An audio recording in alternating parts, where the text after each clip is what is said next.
ওসির সাথে ফোনে কথা বলে আসামি রিকোয়েস্টে রেফার করা হয়েছে। এর চেয়ে বড় আলামত কি থাকতে পারে? এই রিপোর্ট নিয়ে আসে যে নিজের হাতে টাকা নিয়ে মসজিদের প্রতি একটা গাই মারলো, আর তাকে এইভাবে ছেড়ে দেওয়া হলো। রিপন এবং তার ভাই একটা আছে স্বপন, মহিন দুই আসামি পর্যন্ত যতক্ষণ পর্যন্ত ধরা না হবে ততক্ষণ পর্যন্ত আমরা আন্দোলন চালিয়ে যাব।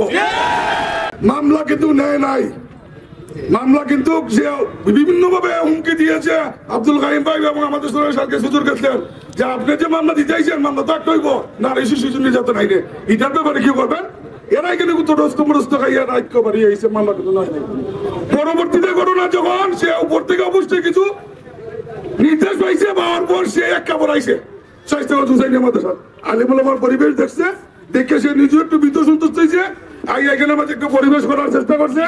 করার পরেও কিন্তু আমরা তাদের আসামি ধরার পরিপ্রেক্ষিতে একটা আলটিমেটাম দিচ্ছিলাম, সেইটা রক্ষার খাতিরে আমরা কিন্তু এটা মেনে নিচ্ছি। গতকালকে যখন আমরা রাত্রে, আমি 9টার সময় রাত্রে যখন মামলাটা রেকর্ড করে বাইরে আসি, তখন আমার এই রিং দিছে আব্দুল কুদ্দুস ভাই, ঘটনা ভাই আমি তো অসুস্থ, সম্ভবত ঘটনা কিন্তু কিছু একটা হয়েছে। কি কইছে? আপনার একটা আসামি আমরা রিপোর্ট নিয়ে ধরে নিয়েছিলাম, রিপোর্ট নিয়ে আসামিটা সম্ভবত চালান দিয়ে দিচ্ছে, এই রেপোর্টের নামে ছেড়ে দিচ্ছে। ঘটনাটা কিছু সত্যি।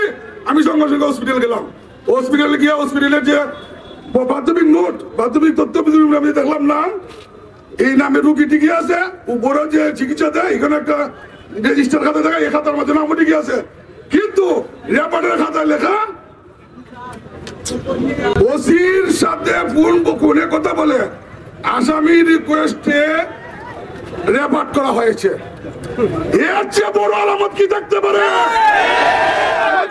এই রিপোর্ট নিয়ে আসে যে নিজের হাতে টাকা নিয়ে মসজিদের প্রতি একটা গাই মারলো, আর তাকে এইভাবে ছেড়ে দেওয়া হলো।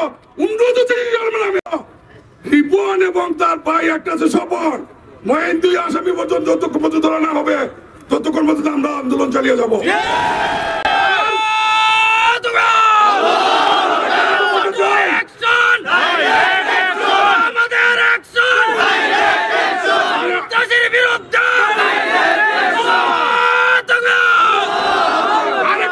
বলতে চাই, ভর্তি হয়েছিল 22 তারিখ, 22/2/2025, রেকর্ড করছে 23 তারিখ 23/2/2025।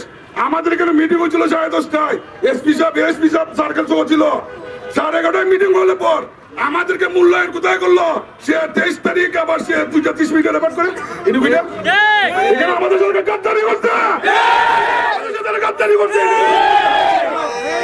আমাদের। আমি আজকে একটা প্রস্তাব দিব, এই ঘটনাটা মাননীয় ডিসি মহোদয় এবং এসপি মহোদয় একটা প্রতিনিধি দল কালকে দিনের ভিতরে দেখিয়া এই জিনিসটা অবগত করার দরকার। কারণ ডিসির কাছে সব বিচারিক কার্যক্রম, এসপির কাছে পুলিশের কার্যক্রম, দুটা কার্যক্রম সম্পর্কে আমরা তাদেরকে অবহিত করবো।